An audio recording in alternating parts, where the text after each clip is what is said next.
Corruption is everywhere. The challenge is that, are we doing it the right way?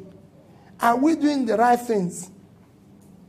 My dear, I can tell you what you're reading in paper is minor. Why do I say so? No. There's a confusion here and there. Under Shagari, we jailed people 300 years. Do you know how much was missing then? Almost 40-something, because then it was 1 naira to $1. Almost 40-something billion was missing. When we did our Okibo panel, have we forgotten? He said $12 billion oil windfall is missing. Under Abacha, it was the same thing. Under Obasanjo, it was 16 billion NIPP money. So we've been hearing this billion.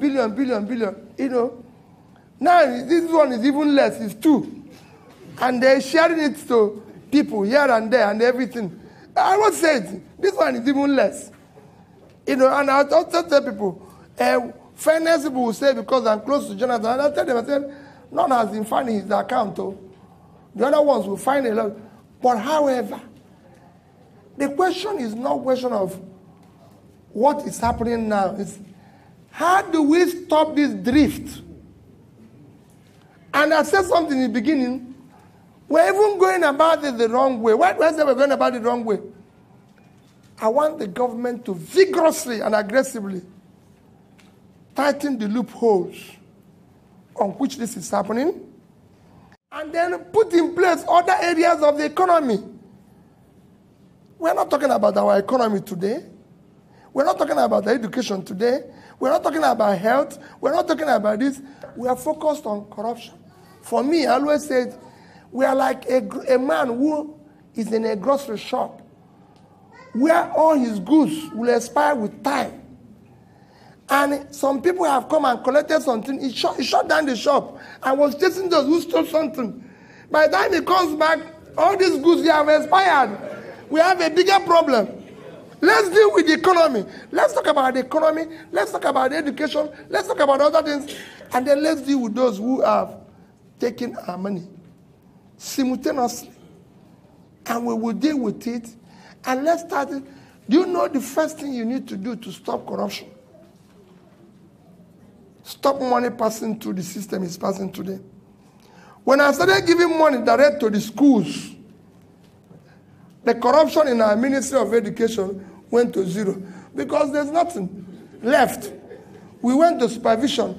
And if you put money here, maybe only chaplain will keep quiet. Just maybe accelerate him. All of us here will be struggling for it. Whether you like it or not, even me who is talking now, if the throwdowns come here and put 10 million, our language will change. All of us will be talking, who gets what? Out of it, immediately. But when people don't see it, it is a different thing. Look at America. If they throw money on the street, people will jump from bus to come and pick it. But when you do it where it's seamless,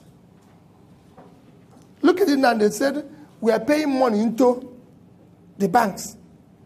The BVN, they now found out that a particular civil servant was taking money of 20 persons. Didn't you see it? 20. One person, any salary of 20. One person. And it's been ending over the years.